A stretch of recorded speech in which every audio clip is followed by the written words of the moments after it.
Perdón, me comentaban que no estaba funcionando el audio. Perdón. Les comentaba que les doy la bienvenida a a este seminario que se ha denominado Seminario Intensivo de Actualización sobre el Sistema Penal Acusatorio Mexicano.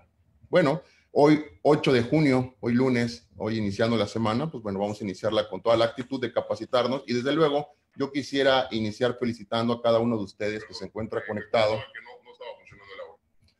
Sobre todo porque pues hoy lunes pudiéramos estar haciendo otras cosas, pero hemos decidido capacitarnos a través de este tipo de modalidad ante estas circunstancias de la pandemia. Bueno, sin duda, quiero agradecer en primera instancia a mi amigo, un líder natural, Eric Vázquez, fundador del canal y fenómeno social de Sistema Penal Acusatorio Oral, Capacitación Puebla. Desde luego agradecer al maestro Sergio Osorio por aperturar el día de ayer este seminario y también a la Universidad Mesoamericana, Campus Tehuacán, porque es a través de esta universidad que nos ha brindado nos ha facilitado la oportunidad de que ustedes puedan contar con una constancia. Bueno, en ese sentido, pues vamos a dar inicio y sean bienvenidos todos ustedes para que arranquemos con nuestro tema que nos va a ocupar el día de hoy aproximadamente.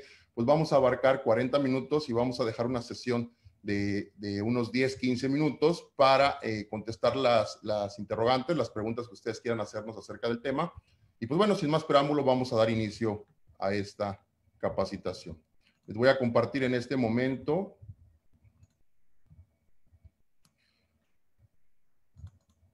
unas diapositivas que he preparado pues para poder explicarles el tema y son las siguientes. Vamos a ver.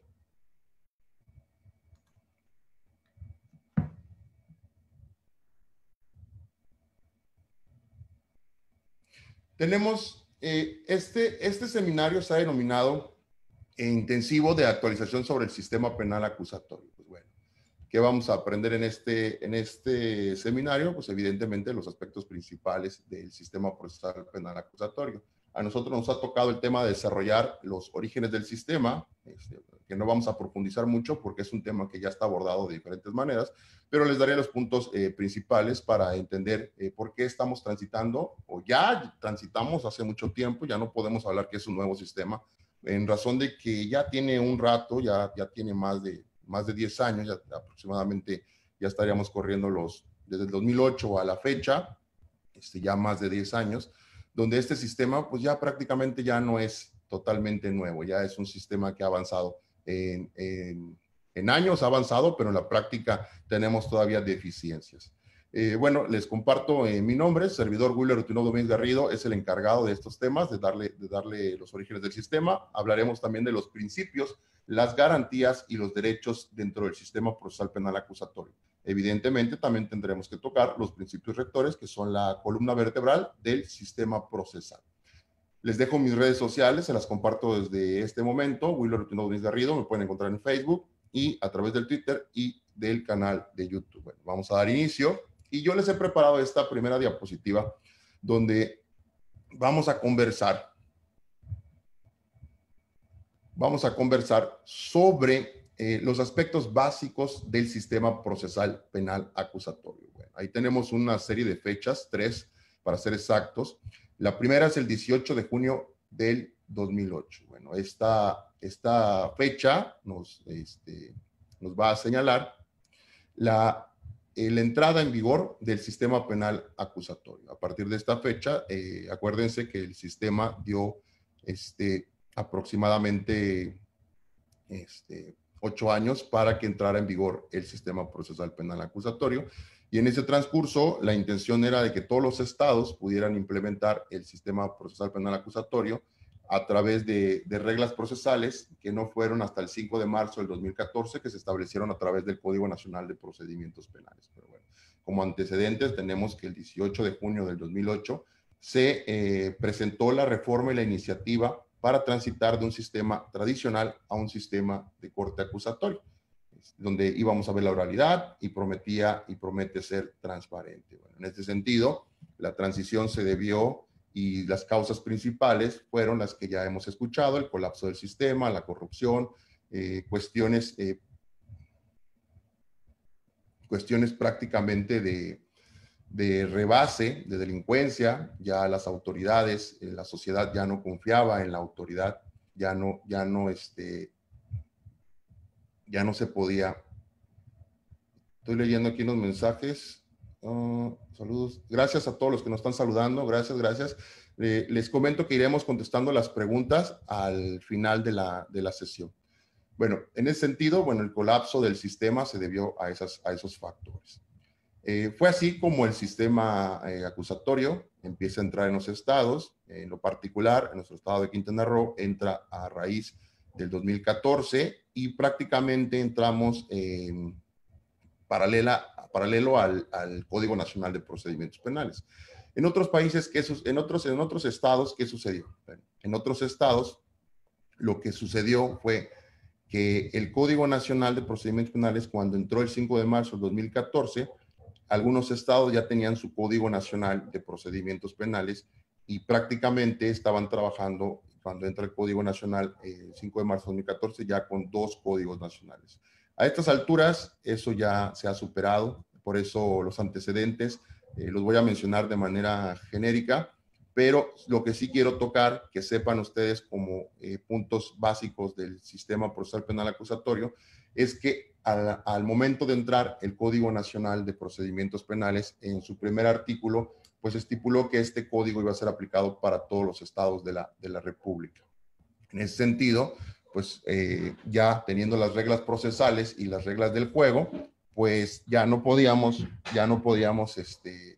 desatender el estudio del Código Nacional de Procedimientos Penales. Bueno, el Código Nacional vino a coincidir con lo que se venía trabajando de las etapas del proceso y prácticamente nos señalan 3 etapas dentro del procedimiento penal: la etapa inicial, la etapa intermedia y la etapa de juicio.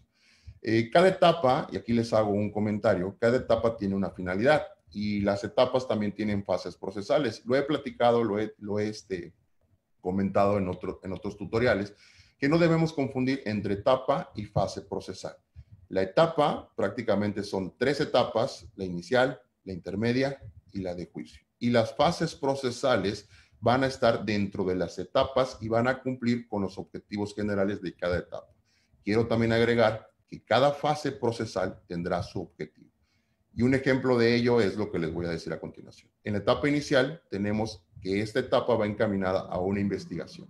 En la etapa inicial, de acuerdo al 211 del Código Nacional de Procedimientos Penales, nos va a señalar que la etapa inicial va a iniciar con la investigación inicial, que prácticamente es la denuncia de la querella, la noticia criminal, y va a concluir con la puesta a disposición del sujeto investigado ante el órgano jurisdiccional o, en su caso, con el ejercicio de la acción penal ante el órgano jurisdiccional. ¿Qué quiero decir? Con la audiencia inicial. En este sentido, en esta etapa se da una investigación desformalizada que tiene la finalidad de buscar hacer un señalamiento de manera puntual sobre la probabilidad de una participación y la existencia de un hecho delictivo. Esta es la etapa inicial en su etapa de investigación desformalizada o inicial. Dentro de esa etapa nos vamos a topar con otra fase procesal, que es la investigación complementaria, y esta va a iniciar a partir del plazo de investigación complementaria y va a fenecer con el escrito de acusación, la presentación del escrito de acusación. Nótese que en este momento, al hablar de la etapa inicial, hablar de la primera etapa, estamos ya hablando de audiencia inicial, estamos hablando de fases procesales, estamos hablando de fases procesales. Tampoco debemos confundir entre una audiencia en la práctica, esto no lo señala el código, en la práctica hay audiencias administrativas, propiamente 3 que coinciden con las etapas, la inicial, la intermedia y de juicio, y habrá audiencias auxiliares que nos van a permitir de velar por el debido proceso y al mismo tiempo atender a las fases procesales que se encuentran dentro de las etapas. La siguiente etapa sería la etapa intermedia, y en este sentido la etapa intermedia, pues como ya lo he mencionado, va a tener el objetivo de aterrizar un escrito de acusación, es decir, el Ministerio Público, con las 2 investigaciones que anteceden, la inicial y la complementaria, en la etapa intermedia, lo que va a hacer es un escrito de acusación, ya teniendo la certeza de que va a acusar a través de la realización de un delito. Entonces presentará su escrito de acusación ante el órgano jurisdiccional y se aperturará una audiencia, que esta debe ser entre no menos de 30 días y no más de 40 días a partir de la presentación del escrito. Hay unos plazos ahí técnicos, como lo es la coadyuvancia de la víctima y del asesor jurídico, el descubrimiento probatorio, la participación del imputado en esta fase intermedia. Eso lo vamos a encontrar prácticamente ya en el Código Nacional. No es nuestro tema, pero es importante saberlo. Y la etapa de juicio, finalmente, vamos a encontrar que aquí el objetivo es perseguir o encontrar una culpabilidad. Cuando el Ministerio Público ya tiene todos los elementos probatorios que va a querer desahogar, los medios y los datos a través de los antecedentes de investigación, pues prácticamente entraría a una etapa de juicio y ante un órgano jurisdiccional que aquí ya no sería un juez de control. El juez de control aplica en las primeras dos etapas y en la etapa de juicio ya propiamente sería un órgano jurisdiccional que puede ser colegiado o individual. Aquí ya se llama juez de juicio oral. Y en esta etapa, al desahogo de todos los medios y todos los datos, se va a encontrar una posible culpabilidad y va a terminar con una sentencia. Este sería, a grosso modo, la cuestión de los aspectos básicos del sistema procesal penal acusatorio y las reglas procesales que prácticamente el Código Nacional nos viene a establecer dentro de sus normas procesales, dentro de sus normas legales en el cuerpo de todo el Código Nacional.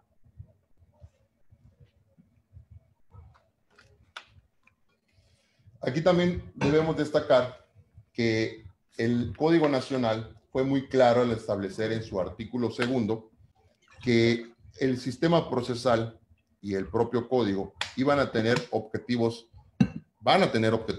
claros y específicos. ¿Y a qué me refiero? Bueno, en primer término, el objeto del Código Nacional de Procedimientos Penales, es establecer las reglas que se van a seguir para la investigación, para el procesamiento y para la sanción de los delitos. Y a su vez, al establecer estas reglas, se va a buscar el objetivo del sistema procesal, es encontrar el esclarecimiento de los hechos, proteger al inocente, procurar que el culpable no quede impune y desde luego la reparación de los daños. Esto se busca para contribuir a asegurar el acceso a la justicia en la aplicación de derecho y sobre todo resolver el conflicto. Y esta expresión de resolver el conflicto más adelante lo vamos a ver, e incluso mañana los invito a que nos acompañen, sigan la transmisión, sigan este seminario, porque tenemos la presencia y la ponencia de la doctora Miroslava Echeverría Sierra, quien nos va a hablar precisamente de cómo se puede resolver un conflicto a través de los mecanismos alternativos de solución de controversias. Es un tema muy importante y en el Código Nacional, en su artículo 2, tan importante es que lo asentó claramente. El objetivo es lo que ya he citado, pero también se busca la reparación o la resolución del conflicto. Evidentemente a través de la aplicación del respeto de los derechos humanos y los derechos que están consagrados en la Constitución, en el mismo Código Nacional y sobre todo a nivel internacional. ¿De acuerdo?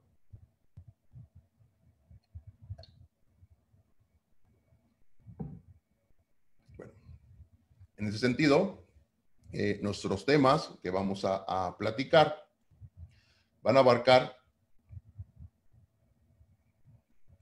desde el artículo 1, que ya hemos analizado, artículo 2, vamos a aterrizar nuestro glosario o nuestras denominaciones de los que participan, de los sujetos procesales, en el artículo 3, que viene siendo un glosario, y a partir del artículo 4 al artículo 19, nos vamos a encontrar con los principios rectores en primera enunciado, los principios rectores, y vamos a toparnos también con una serie de principios, derechos y garantías que van a abarcar hasta el artículo 19.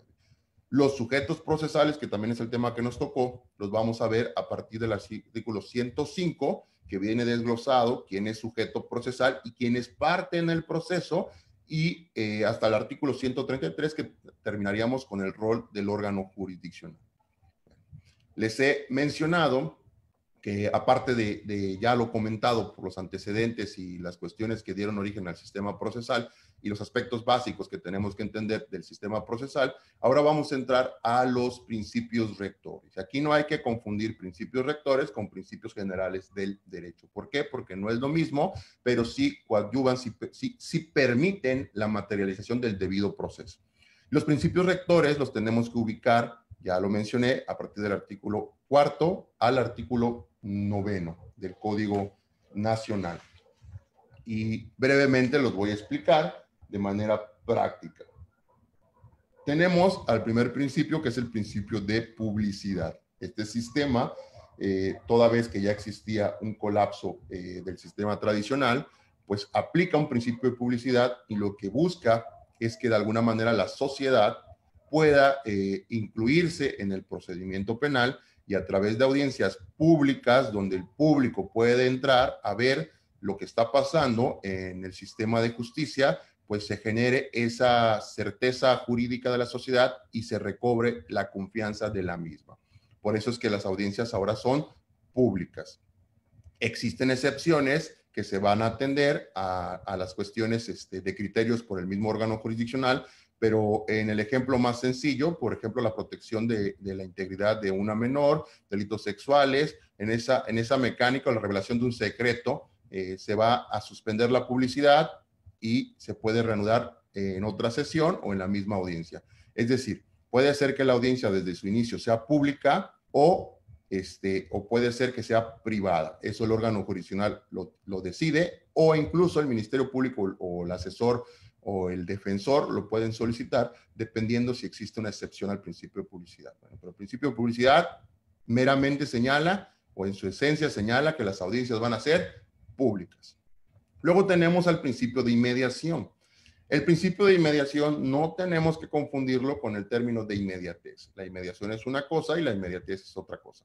La inmediación prácticamente es aquel principio rector que dice que las partes tienen que estar presentes en la audiencia.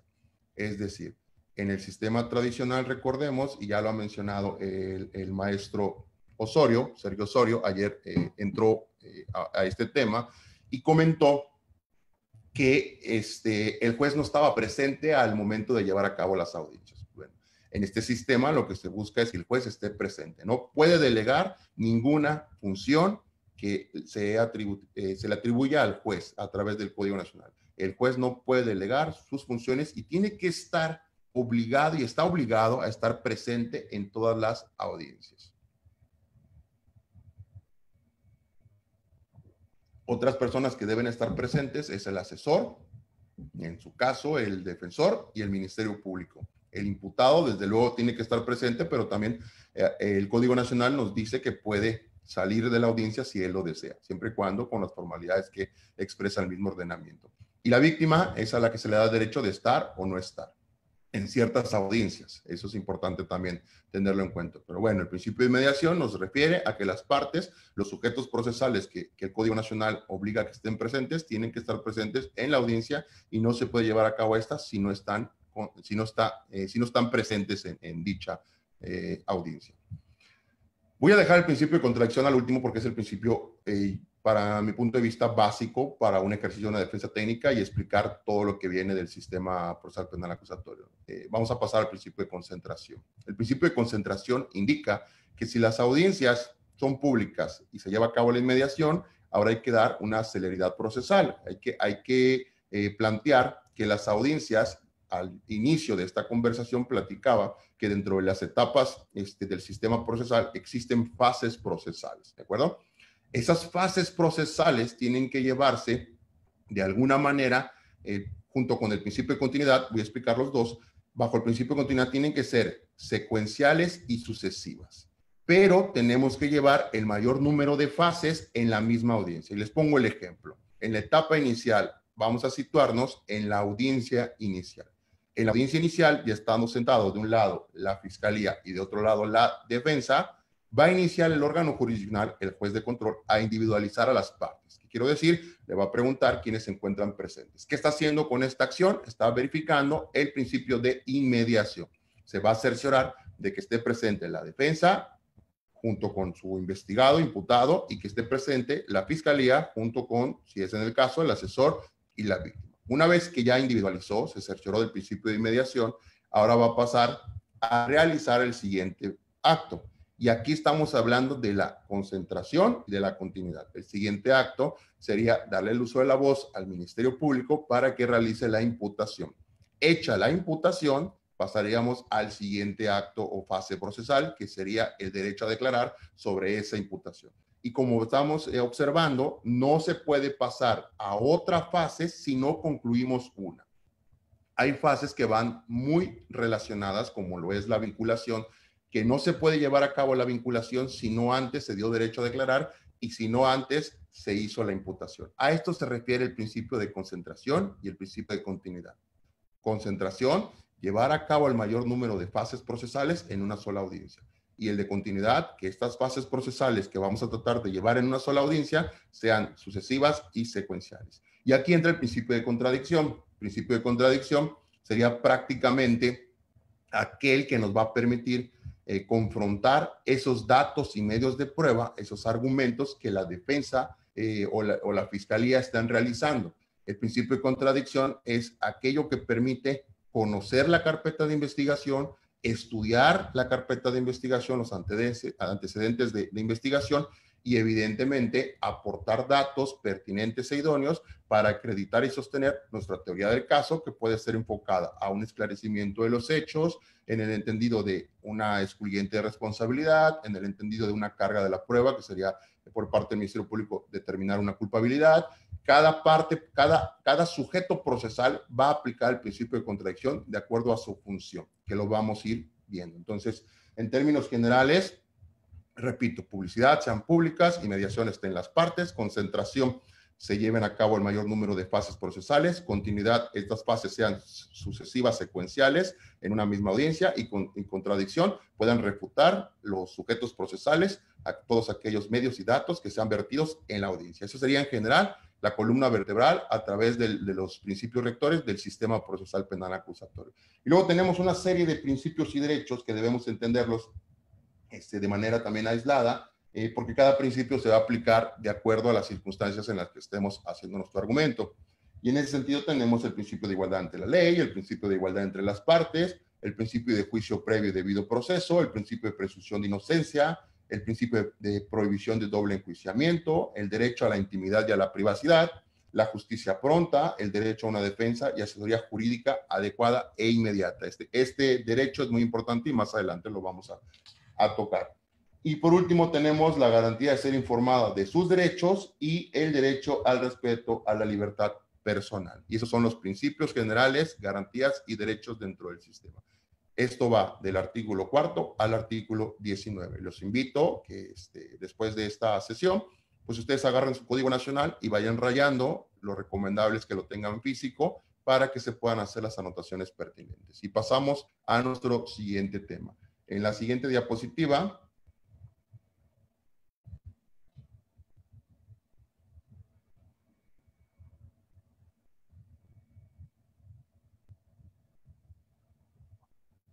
como pueden observar, tenemos de una manera horizontal ya prácticamente todo lo que les he hablado. Y de esta forma tenemos un esquema para poder estudiar nuestro sistema procesal penal acusatorio.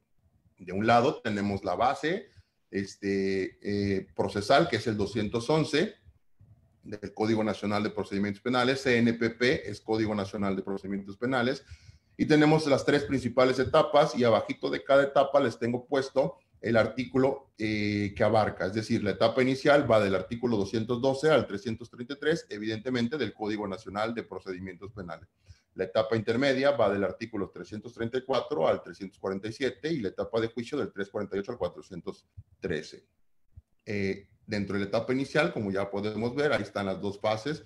Dentro de la etapa intermedia, lo mismo. Y del lado derecho podemos observar las principales audiencias que tiene cada etapa. Audiencia inicial, audiencia intermedia y audiencia de juicio. Y adentro de esas audiencias tenemos la lista de las fases procesales que se llevan dentro de la audiencia. Estas audiencias, lo he referido, son audiencias administrativas.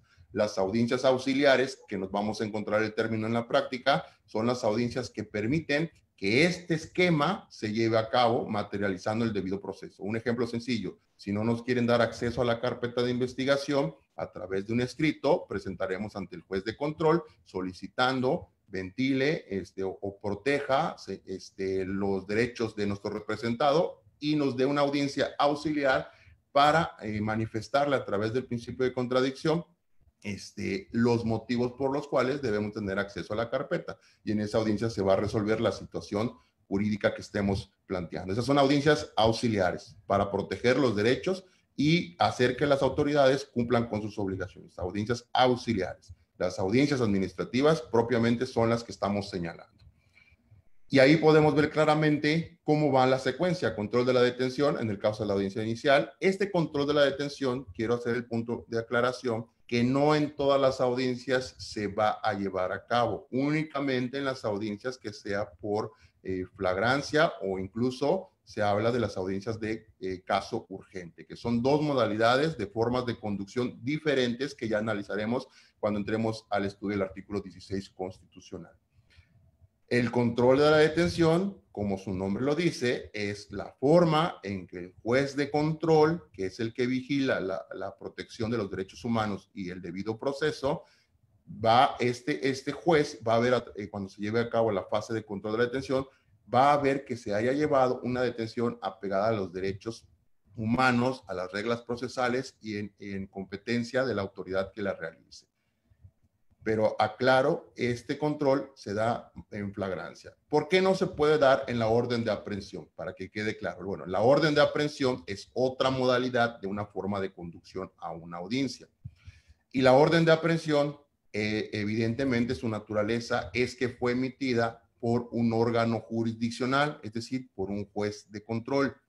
El juez de control emite la orden de aprehensión, el Ministerio Público la ha solicitado, el policía la va a ejecutar, la ejecuta el policía, pone a disposición de la autoridad que emitió la orden al detenido y evidentemente, ¿por qué no se va a llevar a cabo el control de la detención? Porque el juez no va a calificar su propia tarea, es decir, el juez no va a entrar al estudio de su propia forma de detención, es decir, el juez ya calificó previamente la forma de la detención, ¿de acuerdo? Bueno. En ese sentido, quedando claro ese punto del control de la detención, las demás fases tienen que llevarse en ese orden. Una forma práctica de que ustedes estudien el Código Nacional de Procedimientos Penales. En lo particular, es el libro al que debemos entrarle con todas las fuerzas, porque es el libro que nos va a permitir, en todo su sentido, poder realizar, poder realizar el estudio pertinente del Código Nacional de Procedimientos Penales. Bueno, el Código Nacional de Procedimientos Penales, como lo he referido, es un libro. Técnicamente, así lo vamos a entender. Y tiene una estructura muy sencilla. Tiene un libro primero y un libro segundo. El libro primero nos va a hablar sobre disposiciones generales y el libro segundo nos va a hablar del procedimiento. ¿Cómo vamos a entender esto? Bueno, vamos a poner una división, un post-it, una pegatina. La vamos a poner a la mitad del Código Nacional a partir del artículo 182. Lo vamos a dividir y vamos a entender que si queremos hablar de disposiciones generales, competencia, incompetencia, formalidades, oralidad, notificaciones, sujetos procesales, flagrancia, caso urgente, formas de conducción a proceso, liberación libertad por detención en flagrancia, entre otras obligaciones de los sujetos procesales, derechos de la víctima, derechos del imputado, derechos del detenido, todas esas modalidades las vamos a encontrar en las disposiciones generales. Si queremos argumentar que se está violentando una disposición general, lo vamos a hacer a partir del artículo 1 al 182. Y es muy importante saber esto y entrar primero a este apartado, porque cuando estudiemos el procedimiento penal ya en su libro segundo, del 183 al 490, vamos a poder correlacionar con artículos y armonizar correctamente nuestro libro primero con nuestro libro segundo. Y entonces en nuestro argumento que va a persuadir al juez, vamos a hacerlo razonablemente y en la lógica de la interpretación del Código Nacional de Procedimientos Penales. Entonces, por eso es importante conocer la estructura del código. En el libro segundo, ¿qué vamos a encontrar? Primeramente, la estructura ya del procedimiento, de ahí su nombre. En la estructura del procedimiento vamos a encontrar 211, que nos va a hablar de la estructura de las audiencias, del sistema procesal, que ya lo he referido, y a través de esto vamos a encontrar actos de investigación, técnicas de investigación, las formalidades para la vinculación, todas esas cuestiones, recursos, procedimientos especiales, formas anticipadas de terminación, soluciones alternativas, todo eso lo vamos a encontrar en el libro ya segundo que abarca el procedimiento. Bueno, esto se los dejo nada más de reflexión para que podamos entender toda la estructura del Código Nacional. Y como pregunta curiosa, ¿cuántos artículos tiene el Código Nacional? Pues tiene 490 artículos. Y aquí es algo chistoso, y yo siempre le digo a la gente que convive una ponencia con su servidor, cuando tengo la oportunidad, les digo que con una sola pregunta que ustedes digan en una clase, ¿cuántos artículos tiene el Código Nacional?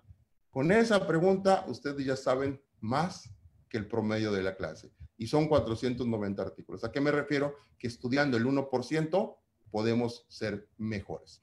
Siguiendo con nuestro tema, bueno, tenemos el derecho que les había comentado, que es el derecho a la defensa y asesoría jurídica adecuada e inmediata. Bueno, este derecho es sobre una defensa técnica y derecho humano. ¿Y por qué lo he traído a colación? ¿Por qué lo refiero en esta parte?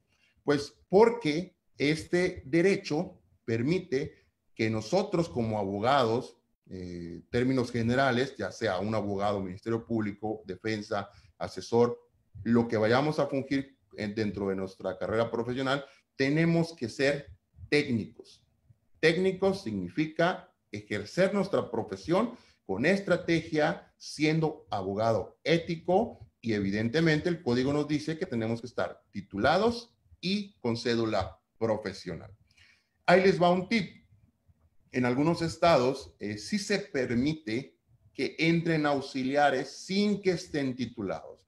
Aquellos estudiantes de derecho que quieran ya sentir la emoción de estar en una audiencia, pueden llegar a un despacho, los que estén haciendo su servicio, o los que vayan a hacer su servicio, o los que quieran hacer su servicio, pídanle a su abogado que los lleve a una audiencia. En lo particular, he tenido la oportunidad de litigar en varios estados, y yo soy de Quintana Roo, y aquí lo hemos realizado. Nuestros auxiliares dentro del despacho entran a las audiencias con nosotros, se pueden sentar a nuestro lado, y esto es importante porque no vamos solos en la audiencia.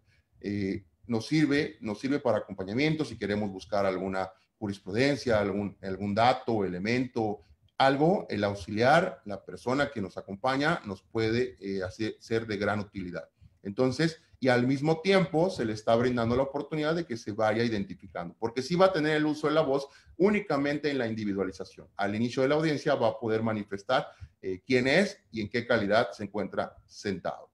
No va a poder hacer el ejercicio de la defensa técnica porque evidentemente no es un abogado titulado, pero sí puede sentir la emoción de intervenir en la audiencia.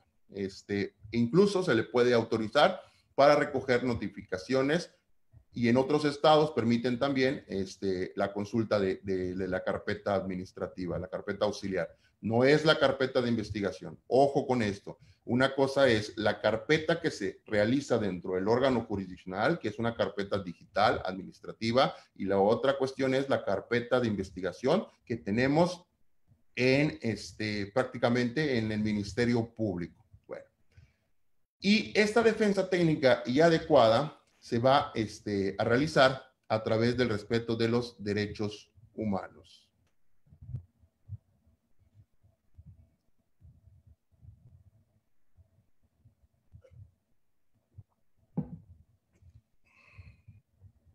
Ahora bien, bueno, aquí no se trata nada más de que yo esté hablando, quiero que ustedes también participen.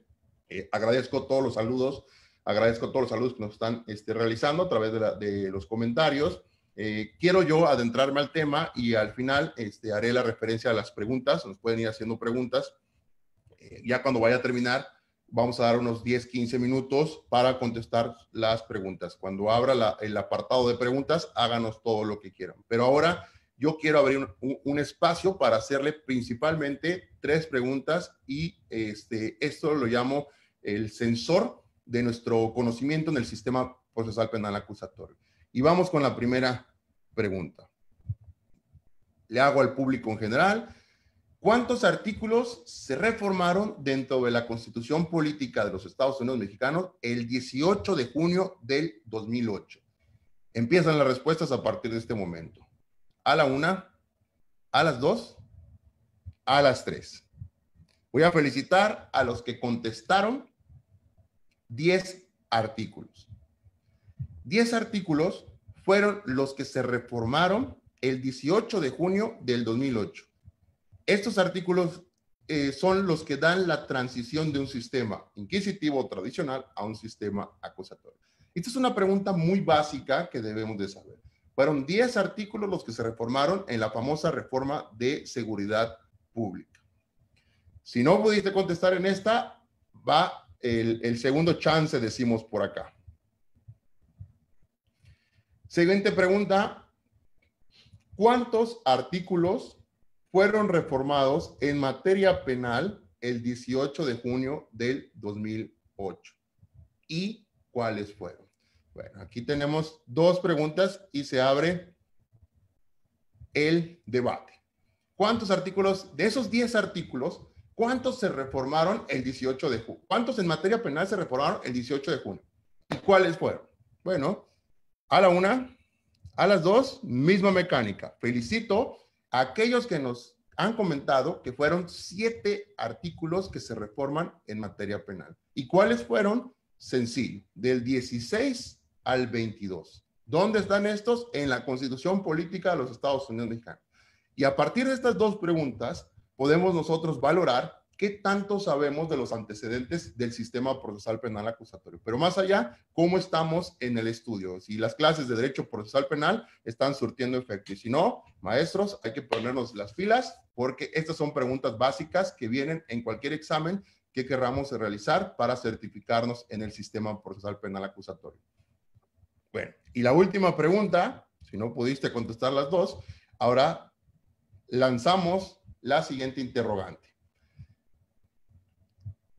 De estos 10 artículos, de estos 7 en materia penal, yo les pregunto a ustedes, ¿qué figuras procesales fueron incorporadas mediante la reforma constitucional del 18 de junio del 2008? Mencióname por lo menos 5 figuras procesales. Voy a dar un espacio de 15 segundos para que podamos contestar. 5 figuras procesales que se hayan incorporado en la Constitución a partir del 18 de junio en los 7 artículos que ya hemos mencionado que fueron en materia penal. Los espero.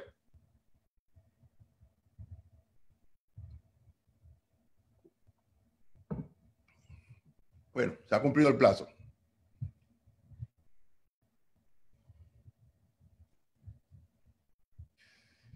Vamos a entrar a nuestro estudio del artículo 16 de la Constitución Política de los Estados Unidos Mexicanos. Bueno, el artículo 16 es el artículo, en lo personal, de mis favoritos. Me encanta platicar de este artículo porque es un artículo muy práctico y viene estructurado de una manera muy bonita, muy dinámica.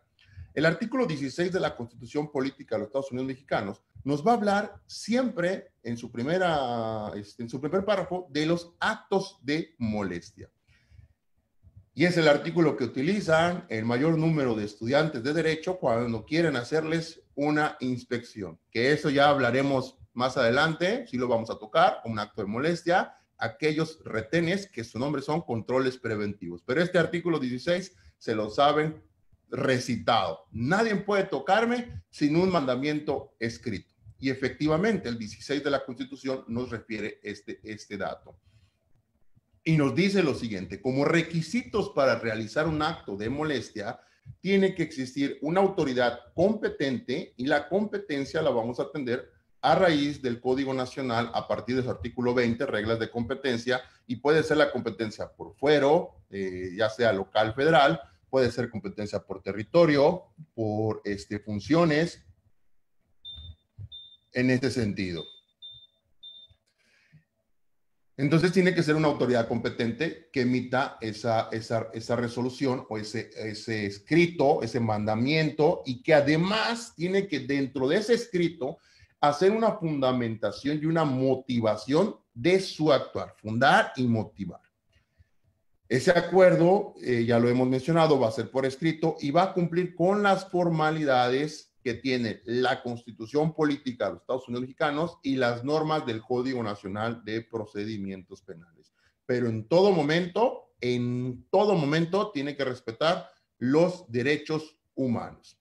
Y tenemos ahí algunas excepciones que el Código Nacional permite, como lo es las actuaciones de investigación que no requieren autorización previa del juez de control. Y también recordemos que este sistema también atiende a los medios electrónicos y a las modalidades electrónicas. Entonces, ya la oralidad juega un papel muy importante en este sistema. Y también tenemos actos de molestia que requieren por obligación la autorización de un juez de control. Los vamos a ver más adelante. Y hay una excepción muy importante que hay que tomar en cuenta, que es el artículo 290 del Código Nacional de Procedimientos Penales, que nos habla que una autoridad puede ingresar a un establecimiento, a un lugar cerrado, siempre y cuando se realicen ciertos fenómenos o ciertas circunstancias que el Código Nacional en el 290 permite. La autoridad, un policía sí puede ingresar a un domicilio siempre y cuando se atienda al 290 del Código Nacional de Procedimientos Penales. Y les explico qué dice el 290 nada más para que quede claro y sepamos que a toda regla puede existir una excepción. Entonces el 290 nos dice que cuando sea necesario para repeler una agresión real, actual o inminente y sin derecho a que ponga en riesgo la vida, la integridad o la libertad personal de una o más personas, la autoridad puede entrar sin orden judicial. Y el segundo supuesto nos dice que se puede entrar con el consentimiento de quien esté facultado para otorgarlo. Esas son los dos supuestos que nos permiten, que le permiten a la autoridad ingresar a un domicilio. Y son las excepciones propiamente a este acto de molestia escrito. Tenemos la oralidad. El artículo 16 se ha tomado la libertad de citarnos. El legislador ha plasmado en el artículo 16 y nos dice que la oralidad ahora en el sistema acusatorio es la principal característica. No confundamos la oralidad, la adversarialidad, el sistema adversarial con derechos o principios. No, la oralidad es una característica. El sistema es oral y adversarial, ¿de acuerdo? La oralidad es una característica. Y nos dice que en todos los juicios donde se establezca la oralidad como regla general, bastará con que quede constancia de ello por cualquier medio tecnológico que dé certeza de su contenido y que además cumpla con lo establecido para todo acto de molestia.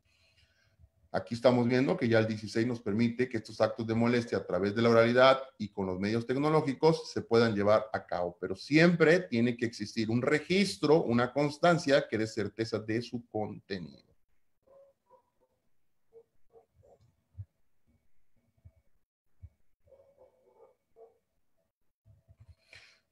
Y entramos a las figuras procesales, que fue la pregunta que les hice sobre el artículo 16 constitucional. Tenemos en primera instancia 5 figuras procesales que son las que quiero que se atiendan. Primero, la protección de datos personales, la orden de aprehensión, la flagrancia, las detenciones por caso urgente y los términos de indiciado, detención y retención. Bueno, cuando hablamos del artículo 16 constitucional, si nos llegan a preguntar o queremos saber manejar el artículo 16, tenemos que tener estas figuras como base.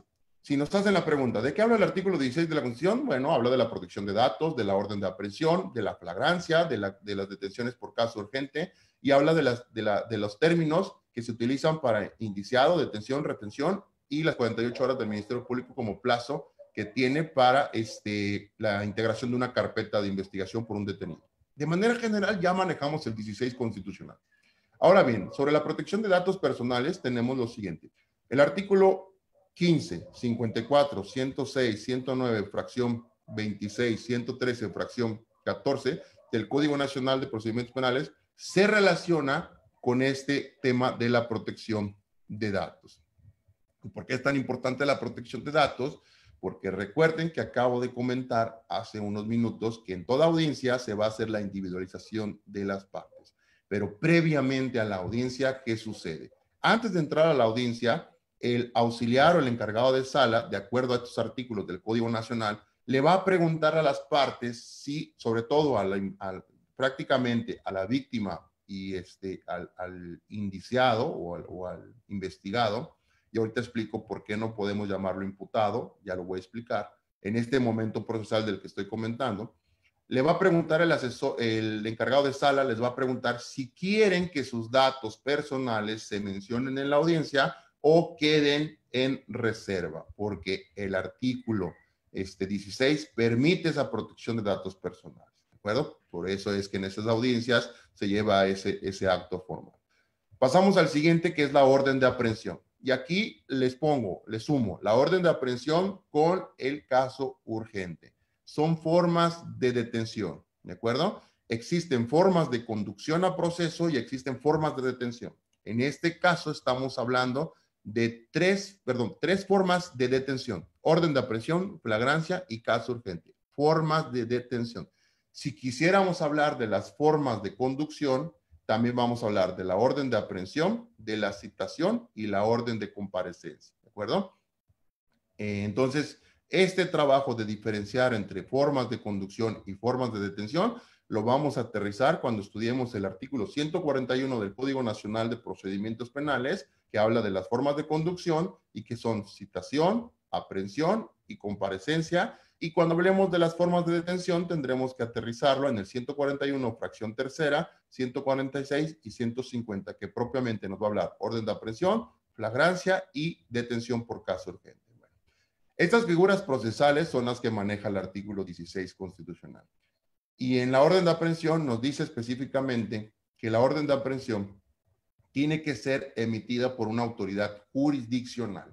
¿Y a qué se refiere esto? Pues recordemos que el artículo 16 en su primer párrafo nos decía que todo acto de molestia tiene que ser emitido por una autoridad competente. En este caso, la orden de aprehensión atenta contra la libertad de la persona y en evidente razón va a tener que ser un acto de molestia que tendrá que ser justificado, motivado, fundado a través de un escrito y la va a ejecutar el policía. Ahora bien, si entramos a la formalidad de cómo se solicita esta orden de aprehensión, pues estaríamos hablando de que el Ministerio Público solicitaría una audiencia, toda vez que determine que necesita la necesidad de cautela para que el sujeto no se sustraiga de la acción de la justicia, y aquí entra el objeto del sistema procesal, no generar impunidad.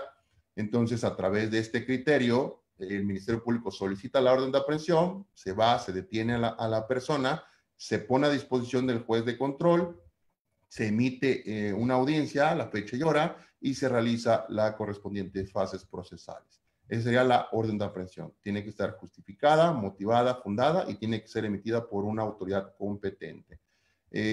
La flagrancia propiamente la vamos a encontrar en su artículo 146 del Código Nacional de Procedimientos Penales y es la figura por excelencia por la cual se encuentran iniciadas diferentes carpetas de investigación. La flagrancia la vamos a entender como aquel acto que realiza el sujeto activo del delito, es la comisión del delito en varios supuestos y tiene dos principales supuestos que el 16 nos comenta, pero que el 146 de manera atinada nos hace un desglose más específico de qué sucede en esta flagrancia. Bueno, vamos a atender al 146 porque ahí lo desglosa mejor. El 146 del Código Nacional de Procedimientos Penales nos señala que para que exista flagrancia puede ser que se esté cometiendo el delito en el momento y que se agarre a la persona en el momento, con lo que se llama, o coloquialmente se dice, con las manos en la masa, cuando la persona es detenida en el momento, sería la primera justificación de la flagrancia. Es una detención por flagrancia. Y en la imagen podemos ver el policía agarrando a una persona con una bolsa de dinero. En ese momento que está robando, pues estaría realizando la flagrancia. Pero vamos a suponer en ese ejemplo que el policía no lo puede detener en ese momento que está realizando el delito y se echa a correr. En ese supuesto estaríamos hablando de la segunda hipótesis de la flagrancia, que es perseguido materialmente. Si lo agarra en esa persecución, entonces es una flagrancia, pero en la fracción segunda, en el inciso A, que es la persecución material del artículo 146 del Código Nacional de Procedimientos Penales. Y yo le digo el tercer chance. El tercer chance, si no lo agarraste la primera oportunidad al momento de cometer, no lo agarraste en la persecución, el Código Nacional ha implementado como una figura novedosa una tercera oportunidad para la detención. Y esto es por señalamiento. Cuando la persona sea señalada, y aquí entramos a una serie de factores, el señalamiento tiene que ser objetivo, no es alto, delgado, flaco, moreno, claro, y ya sale la policía a buscar una casa milagrosa para ver si encuentra a una persona con esas características. No es así. El señalamiento tiene que ser objetivo, tiene que ser específico y tiene que permitir dar con la persona de manera objetiva. Y esas serían las tres modalidades de la flagrancia. Los casos urgentes es otra modalidad que el Ministerio Público puede realizar siempre y cuando se den ciertas circunstancias en las cuales no se puede atender por razón del lugar, la lejanía. Y ponemos un ejemplo, en diversos estados existen, la fiscalía se divide en agencias. Y, por ejemplo, en nuestro estado existen poblados, así se conocen, localidades, comunidades, y en cada comunidad, en la mayoría, está un ministerio público que por razones de las horas y por razones de circunstancias de la lejanía, no pudiera acudir al juez de control a solicitar una audiencia de orden de aprehensión y la persona, vamos a suponer que se esté yendo en una lancha y esté cruzando la isla. Entonces, en ese supuesto, porque la persona se está sustrayendo de la acción de la justicia, el Ministerio Público puede ordenar la detención a sus auxiliares, que son los policías, para la realización de un caso urgente. Entonces, ¿qué quiero decirles? Que el caso urgente es emitido por el Ministerio Público sin la autorización judicial, es una excepción a la orden de aprehensión, pero en todo caso tendrá que ir ante el juez a justificar su control de detención por caso urgente. Lo mismo sucede el control de la detención en la flagrancia. En la orden de aprehensión no hay control de la detención por lo que ya expuse con anterioridad a este tema. Y luego entramos a las 48 horas. Las 48 horas, la Constitución, en el artículo 16 nos dice que esas 48 horas son las que tiene como plazo constitucional el Ministerio Público para determinar la situación jurídica de una persona que se encuentra en un proceso de investigación detenido por flagrancia, ¿de acuerdo? Entonces, esas 48 horas son las que el Ministerio Público va a tener que determinar, va a tener que integrar la carpeta y va a decidir si se va a la audiencia inicial o lo deja en libertad, continuando la investigación, o incluso pudiera aplicar criterios de oportunidad que ya veremos más adelante, de acuerdo al Código Nacional de Procedimientos Penales. Y aquí quiero hacerles un comentario muy importante, que es el siguiente. Los términos que utilicemos en nuestros escritos y a través de la litigación en los argumentos en las audiencias son importantes.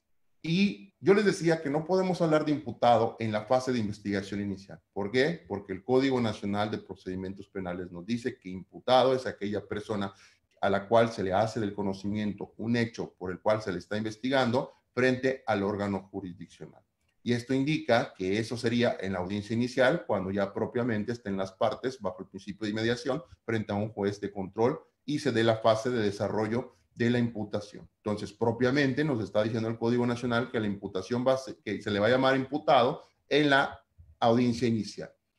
Pero el Código Nacional en su artículo 112 no nos dice cómo se le va a llamar antes, solamente nos dice que habrá imputado, acusado y sentenciado. Y nos dice de manera textual, imputado cuando sea señalado, acusado con el escrito de acusación y sentenciado con una sentencia. Entonces el 16 nos amplía el término y el 16 nos dice, atendiendo a la flagrancia, que cualquier persona podrá detener al indiciado al momento de estar cometiendo un delito o inmediatamente después. Entonces sabemos por esta razón, en la lógica, que existe la palabra indiciado y que indiciado es al momento de la detención.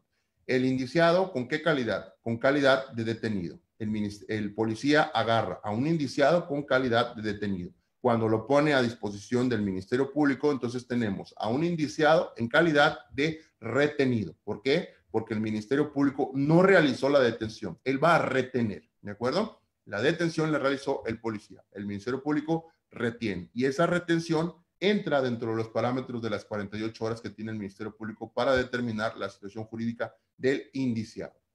Ahora, ya se inició la carpeta, dejó en libertad al indiciado, entonces ya es un investigado. ¿Por qué? Porque se le va a continuar una investigación dentro de una carpeta de imputación. Y aquí es un tema que se tiene que subsanar en el Código Nacional de Procedimientos Penales, porque solamente tenemos la señalamiento bajo el artículo 152, 113 y 152 del Código Nacional.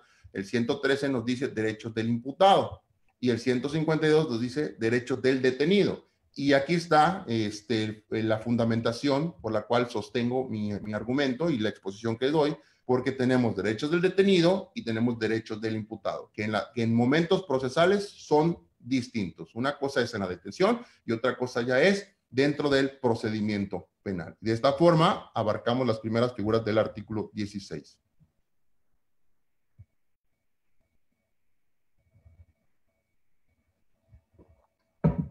Tenemos figuras importantes como lo es el arraigo, la orden de cateo, concepto de delincuencia organizada, inviolabilidad de comunicaciones privadas y la intervención de comunicaciones. Estas figuras, a excepción del concepto de delincuencia organizada, van a ser consideradas igual actos de molestia, y de ahí lo que les dije al inicio, el artículo 16 enfoca en sustancia al acto de molestia. El arraigo, la orden de cateo, la violación de comunicaciones públicas y la intervención de comunicaciones son propiamente actos de molestia y están regulados por el Código Nacional de Procedimientos Penales. Y aquí entra la teoría del derecho al enemigo, que en cuestiones de delincuencia organizada no aplica el principio de presunción de inocencia, sino al revés. Acuérdense que uno de los principios generales del sistema procesal es que se considere inocente a la persona investigada hasta que se le demuestre lo contrario. Bueno, cuando se trata de delincuencia organizada, esos conceptos o estas terminologías de presunción de inocencia no aplicarían en base al derecho del enemigo. Y tenemos, bueno, lo que les comentaba en esta diapositiva, que podrán apreciar en su momento cuando estén estudiando a través de este tutorial, porque esa es la intención, que ustedes a través de este tutorial puedan ponerle pausa, puedan estudiar el tema que les estoy comentando, tomar sus apuntes, y este tutorial pues va a quedar grabado en las redes sociales para que se pueda compartir. Y en esta diapositiva hablamos precisamente de los requisitos de la orden de aprehensión. Primero, tiene que ser autoridad judicial, las formas de conducción que ya hemos mencionado, la necesidad de cautela, la audiencia auxiliar y cómo se ejecuta. Algo importante, que para todo acto de molestia, específicamente en la orden de aprehensión, tiene que existir previamente una denuncia, querella previamente, y que también se establezca dentro de la carpeta y los antecedentes de investigación, los datos de prueba y los medios de prueba que el Ministerio Público integre en su investigación, la existencia de un delito señalado en la ley penal, que quiere decir que exista, que la ejecución de un acto se pueda encuadrar en el ejercicio de los elementos del tipo penal, y que este tipo penal tenga como pena la privación de la libertad, que obren datos que establezcan que se ha cometido el hecho y que exista la probabilidad de que el indiciado, y ahí tenemos la expresión, lo cometió o participó en su comisión. Es lo que se llama el estándar mínimo probatorio. Y con esto, pues terminamos el artículo 16 de la Constitución, y ahora nos vamos a ir de corrido con los demás artículos, y les prometo que vamos a ser dinámicos, prácticos, pero muy enfáticos en los puntos importantes de los que tenemos que aprender. Artículo 17 de la Constitución. Técnicamente nos habla de que está prohibida la autotutela, nadie podrá hacerse justicia por su propia intervención, ni podrá ejercer violencia para reclamar su derecho. La administración de justicia es otro punto que toca el 17, nos dice que toda persona tiene derecho a que se le administre justicia por tribunales previamente establecidos a la realización del hecho. En igualdad de procesal se deben atender, no va a existir discriminación, se deben explicar las sentencias en las audiencias públicas, pero aquí una parte muy importante. En las audiencias, cuando se explique una sentencia, cuando se resuelva algo, acuérdense que la autoridad jurisdiccional, de acuerdo al Código Nacional, solamente puede emitir dos tipos de resolución, ya sea un auto o una sentencia. Los autos propiamente van a ser los que pongan fin a una fase procesal, pero no al proceso o al procedimiento. Y la sentencia va a poner fin a un procedimiento penal. Esta diferencia la vamos a encontrar en el Código Nacional a partir en el artículo 67 del Código Nacional de Procedimientos Penales. Artículo 6.7, resoluciones judiciales del Código Nacional de Procedimientos Penales. Bueno, y va a existir un servicio de defensoría pública que prometa y que garantice este servicio profesional, y se habla también de que el defensor va a cobrar lo mismo que el Ministerio Público, pues esto en el ejercicio de igualdad procesal. era un punto que tenía el sistema tradicional, que no existía esa ponderación de honorarios, y pues bueno, ahora la reforma lo viene a sentar en el artículo 17 de la Constitución. Y el tema medular del artículo 17, por el cual lo tenemos que identificar de primera instancia, es la solución de conflictos. Por eso hice mucho hincapié cuando leí el artículo 2 del Código Nacional, donde habla que el objetivo es resolver el conflicto, y esto, repito, acompáñenos el día de mañana con la doctora Miroslava Echeverría Sierra, quien nos va a hablar precisamente de este punto, la solución de conflictos a partir de mecanismos alternativos de solución. El artículo 17 es la base medular de este tema. Y pues bueno, tenemos los acuerdos reparatorios. Entonces, cuando nos hablen del artículo 17, vamos a decir que es el que prohíbe la justicia por su propia intervención, es el que habla de que deben existir tribunales para administración de justicia, que debe existir igualdad procesal, que deben explicarse las sentencias en audiencias públicas, que debe existir un servicio profesional de defensoría pública, un servicio profesional de carrera de defensoría pública, y que las leyes y los estados deben aplicar los mecanismos alternativos de solución de controversia. ¿Con qué finalidad? De cumplir con el objeto del sistema, de resolver el conflicto. Un aspecto importante de este sistema es que antes de entrar a un proceso y a un conflicto mayor, en litigación y lo que ustedes quieran, primero tenemos que ver si ese conflicto se puede resolver a través de los mecanismos alternativos con un acuerdo reparatorio o una suspensión a proceso o incluso una forma de terminación como es el procedimiento abreviado. Y entramos al 18 constitucional. El 18 constitucional nos habla de tres principales aspectos: prisión preventiva, sistema penitenciario en procedimiento ordinario y sistema integral para adolescentes, ¿de acuerdo? Y si queremos hablar del 18 constitucional, propiamente tenemos que decir, el 18 constitucional nos habla que para la prisión preventiva tiene que existir un delito que tenga como pena la privación de la libertad. Y entonces aquí entramos a dos temas importantes: prisión preventiva oficiosa versus prisión preventiva justificada. La prisión preventiva oficiosa, vamos a recordar de manera breve, porque no es el tema, ese lo va a explicar en otra ponencia, otro compañero, pero la prisión preventiva oficiosa tiene, como su nombre lo dice, es oficiosa porque atiende a los delitos graves y de manera oficiosa, sin justificación, más allá que únicamente acreditar que se trata de un delito que tiene una pena privativa y que está dentro del catálogo de los delitos graves, de acuerdo al Código Nacional, en su artículo 167, que son las causas de procedencia. Una vez que se justifique por el Ministerio Público en la audiencia inicial la solicitud de esta medida cautelar, pues evidentemente se va a aplicar una prisión preventiva oficiosa. Pero ¿qué sucede si no entra dentro del catálogo el delito que estamos investigando, sobre el catálogo que dice el 167 del Código Nacional? Pues tenemos otra forma de petición, que sería la prisión preventiva justificada. Y esto va a atender a tres principales vertientes. Uno, nos dice el Código Nacional en su artículo 168 que atiende al peligro de la sustracción del imputado. Es decir, como ya habíamos mencionado, no generar impunidad. Si acreditamos que el investigado se puede sustraer, nos van a dar la justificada. La siguiente es el 169 del Código Nacional. Nos dice que cuando exista peligro de obstaculización del desarrollo de la investigación, si nosotros acreditamos que existe un peligro de que obstaculicen la investigación, nos van a dar la prisión justificada. Y por último, el riesgo para la víctima o ofendido, testigos o la comunidad. Entonces, aquí hay que tener mucho cuidado en el ejercicio de la defensa a los litigantes en este sistema, porque pueden darnos una prisión preventiva oficiosa y una prisión preventiva justificada. Y hay que conocerlas a través del artículo 18 constitucional y de los artículos que ya he citado del Código Nacional de Procedimientos Penales. Y concluyo que el 18 nos maneja prisión preventiva, sistema penitenciario ordinario, que es el procedimiento para los mayores de edad, y para un sistema de adolescentes maneja un sistema integral para adolescentes con reglas especiales, pero que también aplica el Código Nacional de Procedimientos Penales. Entramos al artículo 19 de la Constitución Política de los Estados Unidos Mexicanos.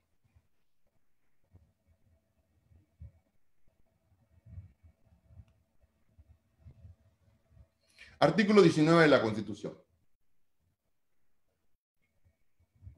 Este artículo maneja un punto muy importante para el sistema procesal y hablo del auto de vinculación a proceso. Pero también nos habla sobre la retención del órgano jurisdiccional, que esta no puede ser mayor a 72 horas o 144 horas. y de las medidas cautelares. Bueno, aquí les dejo de tarea también que dentro del Código Nacional se estudie la diferencia entre una medida cautelar, una providencia precautoria y una medida de protección. Esas cuestiones tienen que saberlas cómo se diferencian. Providencia precautoria, medida de protección y medida cautelar. Bueno, ¿y cuándo opera cada una y cuándo vamos a solicitar una u otra? Esto lo vamos a atender a partir del 19 y del Código Nacional de Procedimientos Penales, que no nos daría tiempo para explicárselos y me gustaría más adelante, si me invitan a otra plática, pues con gusto lo podemos tocar en un tema extenso combinado con la prisión preventiva que entra en una medida cautelar. Pero bueno, el plazo importante que debemos rescatar del 19 constitucional es este, de 72 a 144 horas. Y recordemos que al inicio yo les explicaba que las audiencias tienen que ser de alguna forma, les hablaba del principio de concentración, que no deben suspenderse y que deben continuar bajo el principio de continuación. Debemos dar la celeridad procesal. Sin embargo, en el ejemplo de una audiencia inicial, se puede suspender la audiencia y se corta con el principio de concentración, se corta con el principio de concentración, más no con el de continuidad, con el de concentración. Se cortaría, se suspende y suspendemos la audiencia por un plazo ya sea de 72 a 144 horas. Esto lo que nos permite es armar una estrategia para debatir una vinculación a proceso, que esta es una cuestión ya técnica que veríamos en otro curso sobre estrategias de litigación. Artículo 20 constitucional. El artículo 20 constitucional, columna vertebral del sistema. Nos maneja tres principales aspectos: principios generales, derechos de la víctima y derechos del imputado. Nótese, principios generales del sistema y dos derechos de dos sujetos procesales importantes, la víctima, el imputado. Entonces, de manera general, nos dice que dentro de los principios generales del artículo 20 constitucional tenemos que maneja los objetivos del sistema de justicia penal, que son los que ya hemos referido y hemos citado en cada ratito que tengo oportunidad. Esclarecer los hechos, proteger, proteger al inocente, que no haya impunidad y que se repare el daño, ¿de acuerdo? Objetivos del sistema. También nos dice que de manera general el sistema va a ser oral y adversarial como características y que se va a regir bajo los principios rectores que ya hemos mencionado: concentración, contradicción, continuidad, publicidad e inmediación. 5 principios rectores con 2 características principales: oralidad y adversarial. También nos dice que todo desahogo y valoración de una prueba va a tener que ser ante un órgano jurisdiccional en un juicio, es decir, bajo el principio de inmediación, bajo el principio de contradicción y en sinergia con los demás principios que ya hemos citado rectores. Pero que esta valoración tiene que ser libre y lógica, de manera libre y lógica. Nos habla también de que, bueno, que prueba va a ser todo aquello desahogado en juicio oral. Nos habla que los argumentos van a ser de forma pública, contradictoria y oral, propiamente lo que ya hemos citado. Un punto muy importante es que nos dice que la carga de la prueba va a ser por el órgano de investigación, que es el Ministerio Público. Hoy en este sistema, bajo el principio de presunción de inocencia, el Ministerio Público tiene la carga de la prueba. Es decir, el Ministerio Público en su investigación tiene que demostrar la existencia del hecho, la probabilidad y luego en una audiencia la acusación, ya en juicio, la certeza de que ese hecho fue cometido y participó nuestro representado. O el asesor jurídico, pues en tema diferente, ¿no? En contrario a lo que estoy manifestando. La formalidad para acceder al juez nos dice que ninguna situación, en ningún tema se va a poder atender cuando el juez el juez de control esté llevando una audiencia. Nosotros no podemos acercarnos al juez sin que esté la otra parte, porque se rompería con el principio de inmediación. Esta forma de protección que el sistema vino a implementar quiere combatir la corrupción. Ni el asesor, ni el defensor, ni el Ministerio Público pueden pedir una cita con el juez para hablar del tema que se está ventilando en su jurisdicción y en su juzgado. Esta parte es lo que viene así en principios generales. Y las terminaciones anticipadas del procedimiento penal, que propiamente ya la veremos en otro tutorial, pero ya les he dicho, formas de solución de controversia, acuerdos probatorios y suspensión de procedimiento a prueba, y formas de terminación anticipada, el procedimiento abreviado. Criterios de oportunidad, propiamente el Código Nacional nos dice que puede ser la abstención de investigación, el archivo temporal o el no ejercicio de la acción penal, que estas pueden ser antes de la audiencia inicial. Derechos del imputado. Todo lo que hemos estado comentando viene a aterrizarse aquí también. Presunción de inocencia, a declarar o no declarar, derecho a ser informado del procedimiento y sus inicios, la aportación y medios de datos de prueba, tiene derecho a aportar, a conocer los antecedentes, a esclarecer los hechos, a buscar su inocencia, que si bien es cierto, se debe considerar como inocente, lo cierto es que actualmente una deficiencia que nos está pasando en el sistema es que no se está considerando inocente y están actuando las autoridades como en el sistema tradicional. No te dan a veces ni acceso a la carpeta. Pero bueno, sería tema de otra discusión muy interesante. La aplicación del derecho penal del enemigo, de delincuencia organizada, facilidad de acceso a la carpeta de investigación, propiamente lo que he citado, ser juzgado dentro del plazo de 4 meses si el delito es de pena menor a 2 años y antes de 1 año si excediere de este plazo. Bueno, aquí técnicamente tenemos que este sistema vino a proteger la investigación que dice que si es menor a 2 años, pues bueno, tiene derecho a ser juzgado dentro de 4 meses. Si excede este tiempo, tendrá un plazo diferente. Derechos de la víctima. Como la víctima hoy en día juega un papel muy importante porque deja de ser un objeto del sistema y pasa a ser un sujeto procesal, en ese sentido ya se consideran sus derechos que están en el artículo 20 constitucional y lo vamos a encontrar en el Código Nacional a partir del artículo 109 del Código Nacional de Procedimientos Penales. Aquí también les hago un paréntesis, que por cuestiones de tiempo, me gustaría darles toda la información en el sentido de una explicación de cada punto, pero no nos darían este tiempo que tenemos. Y estoy tratando de ser muy breve, pero con puntos muy importantes. Para que ustedes entiendan la diferencia entre víctima y ofendido, tendrían que leer el 108 del Código Nacional. ¿De acuerdo? De manera general, víctima resiente el daño directo, ofendido indirecto. Entonces, en ese sentido, tenemos derechos de la víctima u ofendido, que son los que aparecen en el artículo 20, apartado C, pero los vamos a encontrar en el artículo 109 del Código Nacional de Procedimientos Penales. Lo mismo pasa con el anterior sujeto procesal que vimos que es el imputado. Lo vamos a encontrar en el 113 del Código Nacional de Procedimientos Penales. Bueno, regresando al punto de los derechos de la víctima. Términos generales, dice, derecho a recibir asesoría jurídica. Quiere decir que tiene derecho a un asesor jurídico. ¿Por qué la Constitución le dio este derecho? Prácticamente en igualdad procesal de armas. Ahora tiene derecho a un asesor y el imputado tiene derecho a un defensor. Igualdad procesal. Derecho a coadyuvar con el fiscal del Ministerio Público, derecho a recibir atención médica psicológica de urgencia, derecho a que se le repare el daño, principal objetivo del sistema, reparación del daño, derecho a la reserva de datos personales, ya lo vimos como un derecho, solicitar medidas cautelares, providencias precautorias o medidas de protección, lo que les he dejado que investiguen dentro del Código Nacional, la diferencia entre estos términos. Y derecho a presentar impugnaciones, que puede ser revocación, apelación, que son como recursos principales. La queja no es un recurso propiamente citado en el Código Nacional, sino que es una forma de manifestación a un acto que se esté llevando que nos parezca violatorio de derechos humanos. El artículo 21 de términos generales nos habla sobre la cuestión de la investigación, nos dice propiamente que el Ministerio Público va a tener de alguna manera, no de alguna manera, tiene específicamente la facultad de investigación, pertenece nada más al Ministerio Público y a los policías como auxiliares. La policía va a estar bajo el conducción y mando del Ministerio Público. La autoridad competente administrativa va a poder aplicar sanciones por infracciones de reglamentos gubernamentales de policía y la aplicación de criterios de oportunidad por parte del Ministerio Público, que ya los he citado, se encuentran en el Código Nacional de Procedimientos Penales y son el archivo temporal, no ejercicio de la acción penal y en su caso abstenerse de realizar la investigación. Estos son aplicados en la etapa temprana del procedimiento, que es la investigación inicial.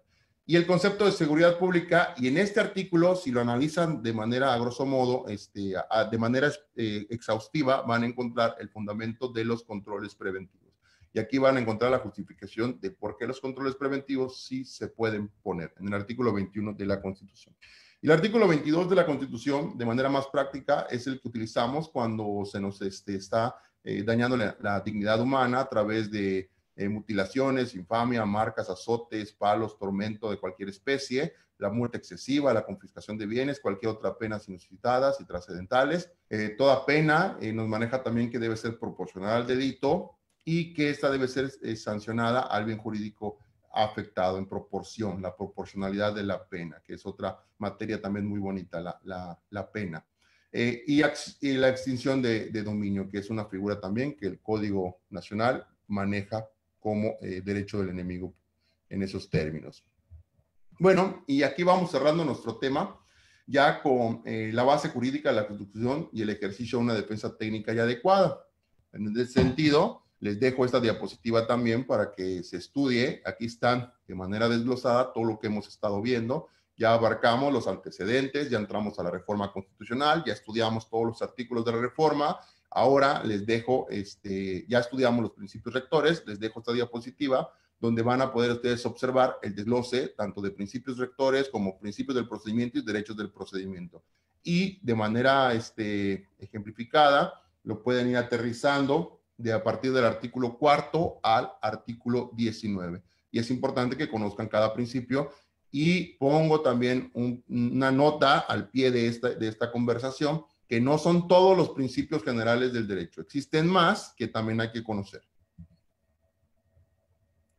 Y en esta diapositiva podemos resumir los actores del sistema procesal penal acusatorio. Bueno, aquí hay algo muy importante que lo vamos a ver en la siguiente, pero la de lado. Sujeto procesal no es lo mismo que parte en el proceso. El sujeto procesal son todos estos que estamos viendo en esta diapositiva. Todos los sujetos que intervienen en el procedimiento se llaman sujetos procesales, y así lo marca el 105 del Código Nacional. Pero también nos dice que habrá sujetos procesales con calidad de parte. Y específicamente nos habla de lo siguiente. Con calidad de parte va a ser la víctima o ofendido, el asesor jurídico del Ministerio Público de un lado, ¿de acuerdo? Y por otra parte, con calidad de parte va a estar el imputado y el defensor.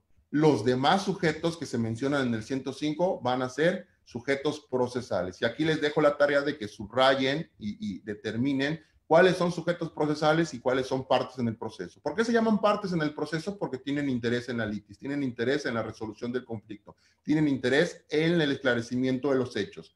La policía, el órgano jurisdiccional y las autoridades de supervisión de medidas cautelares, que son las UMECAS, no pudieran tener interés en la resolución del conflicto porque propiamente tienen que ser neutrales. Y entonces, al momento de tener interés, serían ya imparciales, ya no serían imparciales, ya tendrían un interés en el procedimiento y entonces tendrían que ser excusados del mismo. Entonces, esa es la diferencia entre parte en el proceso y sujeto procesal. La principal actuación del defensor es, pues, determinar, argumentar, analizar todos los datos de prueba, todo lo que hay dentro de la carpeta de investigación, tener acceso, comunicárselo al investigado, comunicarle a su familia, presentar datos de prueba que permitan desvirtuar la existencia de los hechos, esclarecer los hechos, buscar una causa de imputabilidad, buscar una causa de sobreseimiento, un excluyente de responsabilidad, incluso una prescripción de la acción penal, un ejercicio de un criterio de oportunidad, un acuerdo reparatorio, una suspensión condicional, un procedimiento abreviado. Todo esto es el rol del defensor. El defensor tiene que ser técnico y velar por los derechos de sus representados. Esa es la función del defensor. La garantía de la defensa técnica adecuada se va a ver por el órgano jurisdiccional, porque aquí hay un punto muy importante. Si nosotros como abogados vamos a una audiencia inicial y el juez advierte que no sabemos del tema, no podemos utilizar la terminología, no sabemos argumentar, no sabemos litigar, nos pueden revocar bajo una sistemática incapacidad técnica y entonces al imputado le van a solicitar que nombre otro defensor y le pueden asignar incluso a un defensor público o pueden nombrar un defensor privado. Es muy importante que si nosotros vamos a fungir en el rol del defensor, acreditemos siempre nuestra profesión con nuestra cédula profesional, que es lo único que nos pide el Código Nacional. Y es evidente que tenemos que estudiar todo lo que hemos estado platicando. ¿Cuántos defensores puede tener una persona? No existe un número. Pueden ser los que quiera y siempre y cuando se acomoden en la sala, porque las salas son pequeñas. No podemos, 10 defensores serían demasiado. Los prudentes y los necesarios. Cuando existan varios imputados, pueden existir defensores en común, siempre y cuando no se contravengan intereses o no se genere un conflicto procesal. Eso lo dice el 124 del Código Nacional de Procedimientos Penales. Cuando no existe esa incompatibilidad ni el conflicto de interés en la defensa de los imputados, pues pueden coexistir varios defensores. ¿Qué tipo de defensa puede hacer un defensor en su rol de defensor? La defensa técnica es la que va a realizar, activa o pasiva. Esa es la defensa. Y no se olviden de que también existe la defensa material. La defensa material puede ser desarrollada por el imputado. Son los argumentos que él va a hacer a su favor siempre y cuando esté asesorado por su defensor. Si bien es cierto, el Código Nacional nos permite realizar una defensa material a través del imputado, lo cierto es, y la base de este sustento, la base de este argumento, es que nunca va a poder ser representado por su propia persona. Siempre va a tener que estar acompañado de un defensor, ¿de acuerdo? Tenemos la denominación del imputado, el 112, que ya les he comentado, imputado, acusado y sentenciado. Esto también se los dejo de actividad, la pueden leer en el 112 del Código Nacional. Tenemos, ya para ir cerrando, hemos visto los derechos del imputado contra los derechos del detenido. Para poder entender el rol que tiene el imputado, tendríamos que atender al 113 del Código Nacional y al 152. El rol del imputado, y propiamente imputado digo porque así lo denomina el código, yo lo llamo investigado o lo llamo indiciado. En el rol del indiciado, del sujeto activo del delito, dentro del procedimiento penal, va a ser de acuerdo al 113 y al 152 del Código Nacional. Es la persona que está siendo investigada, propiamente ya lo hemos citado. El rol de la víctima dentro del procedimiento penal va a ser aquel que vamos a encontrar a partir del 108 del Código Nacional, donde les he referido que si queremos entender la diferencia entre uno u otro, víctima u ofendido, tendríamos que estudiar el 108 del Código Nacional de Procedimientos Penales. Y bueno, el 109 ya técnicamente nos va a desglosar todos los derechos que tiene la víctima en concordancia y en suma y en complementación del 20 constitucional apartado C. Ya los hemos referido y la actuación del asesor jurídico va a ser asesorar a la víctima. En una igualdad procesal, ahora la víctima cuenta con un asesor jurídico. El asesor jurídico, la designación la vamos a encontrar en el 110, que puede ser igual, 1 o 2, no hay un número, pero siempre va a tener que ser un abogado en derecho. Y también hay públicos y hay privados. El privado es el mismo abogado defensor, nada más que cambió su calidad. Cuando el defensor privado atiende a la víctima, es un asesor jurídico. Cuando el defensor privado atiende al investigado o propiamente al imputado ya en el proceso, es un defensor, ¿de acuerdo? Tenemos al asesor jurídico, designación 110, ya lo hemos estudiado. Ahora, las obligaciones que tiene la autoridad, Ministerio Público, las vamos a encontrar en el 131 del Código Nacional de Procedimientos Penales. Y propiamente en esta diapositiva ya les he desarrollado el contexto en un esquema general, cómo se van desarrollando las obligaciones del Ministerio Público. De primera mano tiene la obligación de la conducción, el mando y la vigilancia de la investigación a través del respeto a los derechos humanos y el debido proceso. Asimismo, va a ordenar y supervisar las medidas de protección que van encaminados al objetivo del sistema. Recuerden, el tercer objetivo, proteger al inocente. Aquí lo vemos ya implementado. La recepción de denuncia querella, la diferencia entre denuncia y querella, igual la vamos a encontrar en el Código Nacional y es importante saberla porque denuncia a cualquier persona que tenga conocimiento de un hecho criminal y querella el afectado directo, únicamente el titular del bien jurídico afectado. La denuncia la puede recibir el Ministerio Público y la puede recibir el policía. La querella únicamente el Ministerio Público a través de una diligencia en su sede ministerial. Va a tener también la oportunidad de aplicar criterios de oportunidad, mecanismos alternativos, terminaciones anticipadas, va a ordenar la práctica de actos de investigación a través de su auxiliar policías o peritos, va a instruir a sus auxiliares, que son los policías y los peritos, sobre la legalidad, y observen, legalidad, pertinencia, suficiencia, contundencia de los indicios. ¿Por qué? Porque él tiene la obligación de la carga de la prueba. Si esto no se sustenta, no se realiza correctamente, entonces va a ser el fracaso en la audiencia de imputación y más allá en la audiencia de vinculación y en el juicio se va a venir para abajo. Y el ejercicio de la acción penal. ¿Qué es el ejercicio de la acción penal? Lo que se conoce como la consignación de la carpeta ante el juez, juez de control. En este caso, el ejercicio de la acción penal inicia con la imputación en la audiencia inicial. Obligaciones del policía van de la mano con las obligaciones del Ministerio Público. Acuérdense que los dos son autoridades y en ese sentido recibir denuncias, como ya lo he expresado, dar a conocer la noticia criminal al Ministerio Público. Si recibe una denuncia, inmediatamente tiene la obligación de dárselo a conocer al Ministerio Público para que se inicie la carpeta de investigación. Lo mismo sucede si hace una detención en flagrancia, además de ya subirlo a un sistema de registro de detenciones a nivel nacional. El rol del policía es realizar detenciones, informar sin dilación al Ministerio Público, recabar entrevistas, impedir que se realicen los delitos, impedir que causen consecuencias ulteriores, es decir, que se agrave la consecuencia del delito, practicar actos de investigación que no requieran autorización judicial y los que requieran los tiene que pedir al Ministerio Público para que éste a su vez los pida al juez de control, se autoricen y se ejecuten a través del policía. Preservar el lugar del hecho, que no es lo mismo que el lugar del hallazgo del arrastre, esto lo determina ya un peritaje, son hechos diferentes, son lugares diferentes, pero la obligación del primer respondiente cuando llega ante una noticia criminal es preservar el lugar. Recolectar y resguardar los indicios, la policía con capacidad para procesar, no cualquier policía puede hacer esta actividad. Y entrevistar, prestar auxilio inmediato a las víctimas y al imputado, requerir informes y sobre todo realización del IPH. El policía puede ser de cualquier corporación, estatal, municipal, ministerial, federal, la militar, etcétera. Pero hay policías con ciertas capacidades, es decir, la policía de investigación, la policía de procesamiento, la policía que puede detener a cualquier persona. Eso lo estudiaríamos en el glosario del artículo 3 del Código Nacional de Procedimientos Penales, en razón y en correlación de este artículo que les acabo de comentar, del 132 del Código Nacional de los Policías. Bueno, y para ir cerrando, tenemos al órgano jurisdiccional.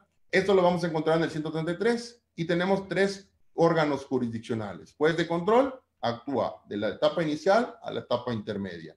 Juez de juicio oral en el juicio oral y tribunal de alzada. Estos conceptos los vamos a encontrar igual en el artículo 3 del Código Nacional y las funciones propias de los órganos jurisdiccionales las vamos a desarrollar a partir del 133 del Código Nacional. ¿De acuerdo? Todas las partes tienen la obligación de actuar con probidad. La probidad es evitar los planteamientos dilatorios de carácter formal. Esa es una parte muy importante que tenemos que respetar los operadores del sistema.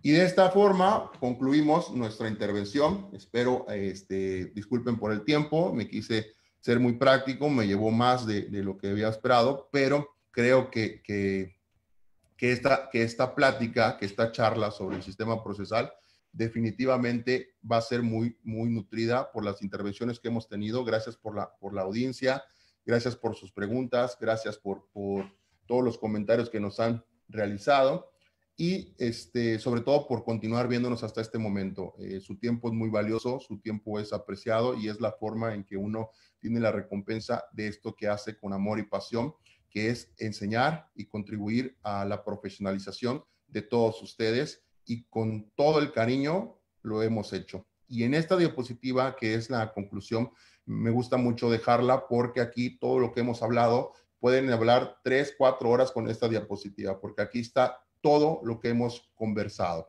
La pueden hacer más grande, la pueden añadir ciertos elementos, no está, siempre todo se puede perfeccionar, pero aquí se las dejo con todo mi cariño, todo mi aprecio hacia ustedes y les agradezco este tiempo que me han brindado. También les recomiendo y les recuerdo, si se dan cuenta, todo lo que hemos platicado lo he basado en el artículo 2 del Código Nacional, porque este artículo es pieza fundamental para nuestros argumentos, toda vez que es la base, el sustento del sistema procesal penal acusatorio. Y bueno, agradezco infinitamente, como ya he citado, a todos los que se han hecho el favor de sintonizarnos, de seguirnos, y voy a dar un espacio breve a unas preguntas que tengo por acá que me han pasado. Y me dice Eduardo Ramírez, gracias por tu intervención, gracias por tu pregunta. Me dice el dato, el medio y la prueba, ¿en dónde corresponde en cada etapa del procedimiento? Bueno, te voy a dejar de tarea, Eduardo, con todo respeto, y agradezco tu comentario, que para entender este tema nos vayamos vayamos al 259 del Código Nacional de Procedimientos Penales y entendamos la diferencia a partir de este artículo hasta el 265 del mismo ordenamiento, Código Nacional, entendamos y analicemos que dato, medio y prueba no es lo mismo.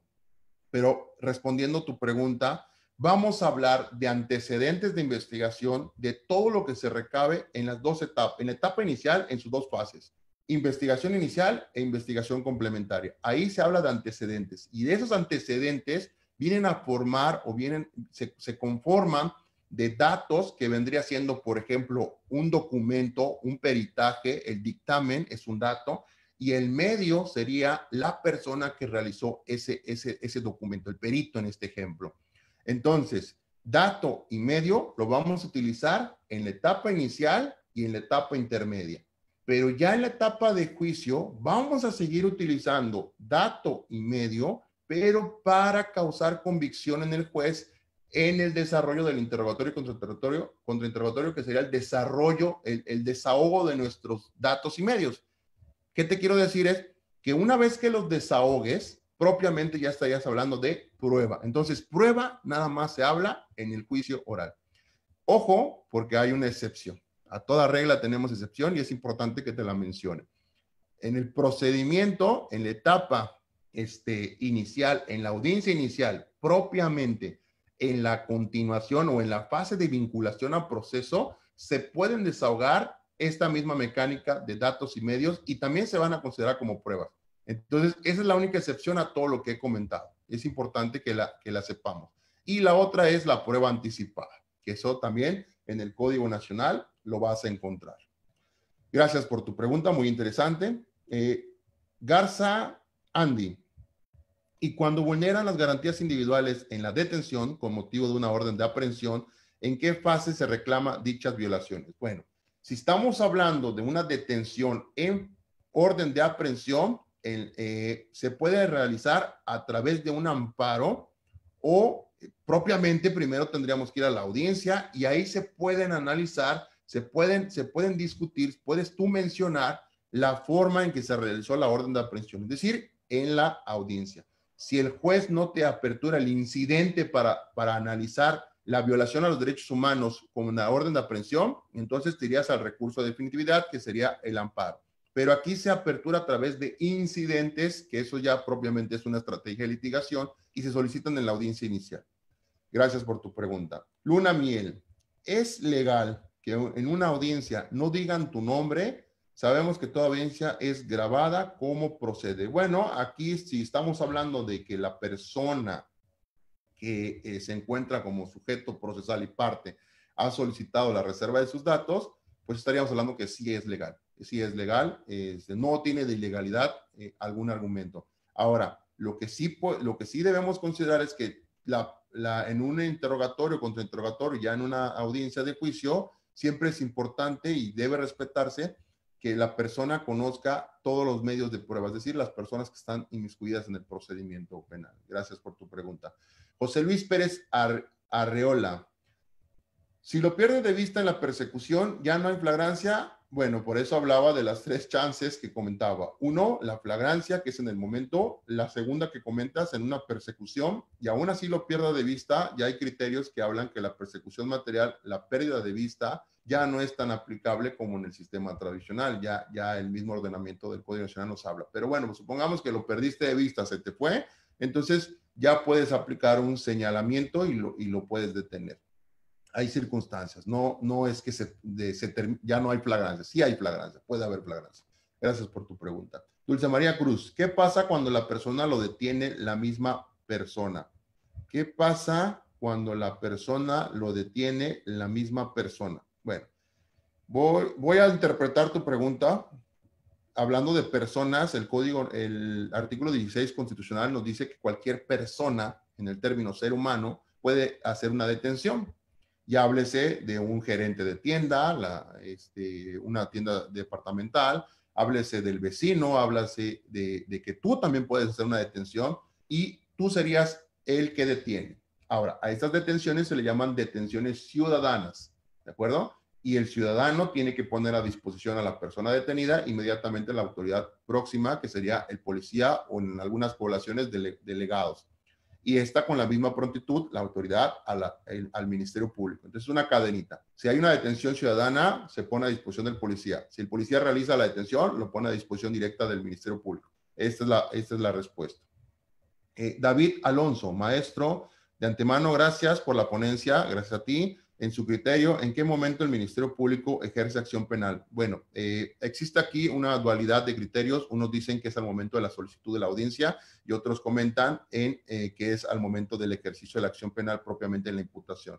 Mi punto de vista se formularía, se formaliza en la imputación, porque la solicitud es un acto procesal meramente de requisito de formalidad. Ya la imputación propiamente es el ejercicio de la acción penal. En su caso propiamente, sigue la pregunta, en su caso propiamente cuando se detiene a una persona en flagrancia y se le pone a disposición primeramente del Ministerio Público y posteriormente a disposición del juzgador para calificar legal la detención, ¿podría decirse que en ese momento se ejerce la acción penal? No. El ejercicio de la acción penal vamos a tomarlo en cuenta como aquella petición que el Ministerio Público realiza al juez para la realización de una imputación. Cuando es una detención en flagrancia, no propiamente hubo un ejercicio de una acción penal, sino que se va a formalizar una imputación. Aquí habría que diferenciar acuérdate que el procedimiento se puede iniciar de dos maneras, con detenido y sin detenido, ¿de acuerdo? Pero también se puede, cuando es con detenido, puede ser a través de una flagrancia, que propiamente ya sería la única modalidad, y cuando es sin detenido puede ser un caso urgente o una orden de aprehensión. Espero. Gracias por tu intervención, gracias por tu pregunta. Luis Alberto Martínez, si una persona supuestamente reporta a un policía un hecho y gracias a alguien es detenido, ¿debe constar dicho reporte y en su caso firmado por este denunciante o solo se le cree al policía captor? Bueno, aquí la respuesta es el IPH. En el IPH se va a sentar toda la intervención y todos los actos anteriores al inicio de la carpeta de investigación. El IPH, que es el informe policial homologado, es un requisito para el inicio de la carpeta y es lo que a ti como defensor o como asesor, sobre todo como defensor, te permite debatir en una audiencia las modalidades, circunstancias de tiempo, modo y lugar o pedir precisiones a la detención en la cual me estás comentando. Entonces, no es solamente creerle de buena fe al policía. Tiene que justificarlo y tiene que asentar. El IPH está conformado por varias actuaciones, entre estas, lo que viene siendo la individualización también de testigos, la identificación, la individualización del propio detenido y las entrevistas, croquis de los hechos, y son varios apartados que tiene el IPH que el policía, a través de una capacitación especializada, tiene que saber llenar. Y aquí, en este punto que acabas de decir, en esta parte muy importante que estamos comentando, se da mucho el talón de fractura o la fractura del sistema procesal, porque los policías a veces no saben llenar este IPH y ahí es donde podemos atacar. Siguiente pregunta, Malú Pérez.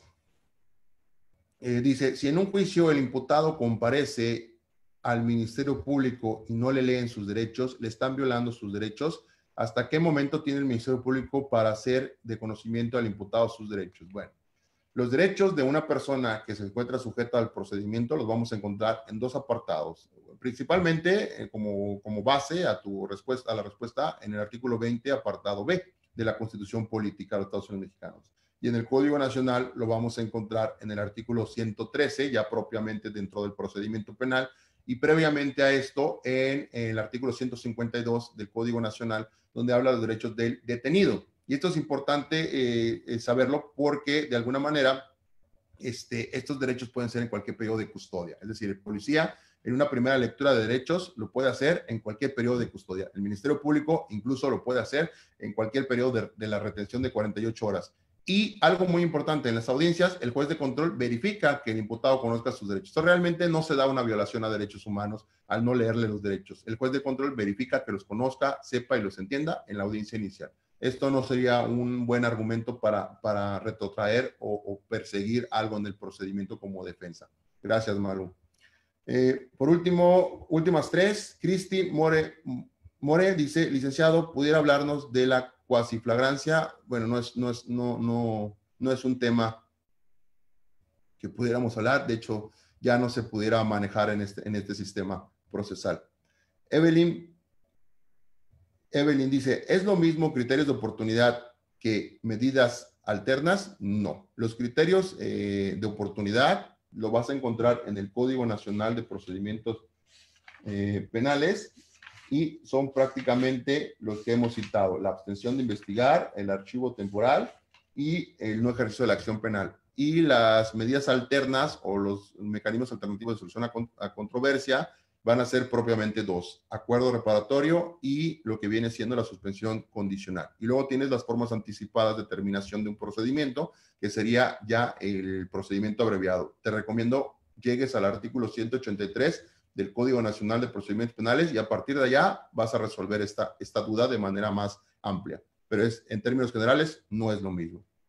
Y por último, Damaris, y con esto cerramos, ¿qué sucede cuando el defensor acredita tener cédula, pero es evidente que no es un experto en el sistema y el tribunal de enjuiciamiento no hace nada, aun cuando el momento de resolver hacen alusión a la mala defensa? Bueno, aquí tu pregunta mezcla dos apartados. Bueno, si el juez del órgano jurisdiccional no hizo nada y fue evidente la mala defensa, la sistemática incapacidad por el defensor, y resulta que sentencian a una persona, se ha dado los casos que a través del amparo, en el ejercicio del cambio del defensor al momento de que es sentenciado, el defensor alega en varias etapas o partes del proceso que el juez nunca observó el filtro de la defensa técnica adecuada, de acuerdo al artículo 121 del Código Nacional de Procedimientos Penales, si no mal recuerdo, tal cual te lo cercioro.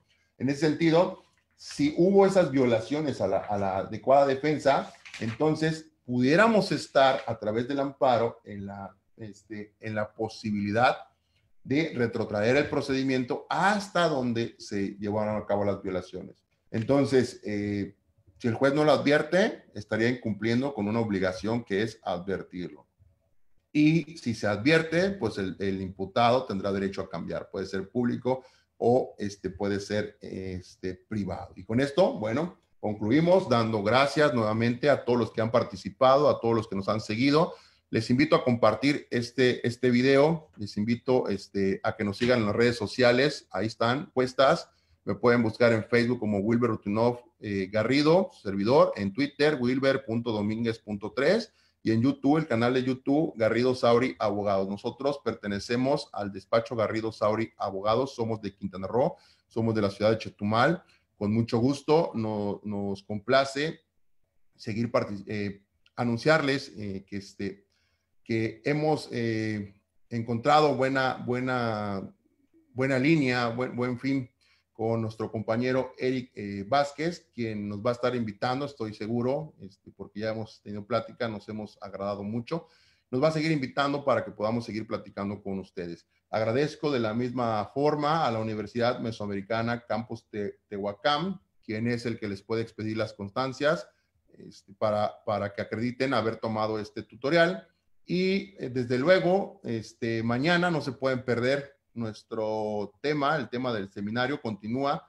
El seminario continúa mañana con el tema mecanismos alternativos de solución de controversias y va a estar la doctora Miroslava Echeverría Sierra, quien va a hacer una excelente exposición, porque estoy seguro de ello. Tenemos el gusto de saber su dinámica y pues no se lo pueden perder. Mañana sintonícenos a través de esta misma mecánica, participen y hay que capacitarnos.